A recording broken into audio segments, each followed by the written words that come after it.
said goodbye to the open air of the wilderness and its elements on the long, strange drive back down the mountains to San Francisco, leaving the dust, the heat, the mud, and the lowering gaze of the rising winter storms that had begun to boil up in the distance.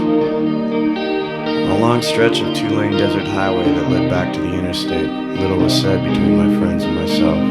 We all mostly just watched the place that we had grown into fall away into the horizon behind us, and held that last moment as long as it would keep, like the final ray of sun at a beautiful day's end.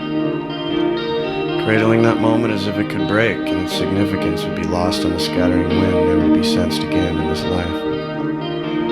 The freeway river eventually pulled us in, and we plummeted down the mountains toward the sea of concrete, smoke, and jungle that is California.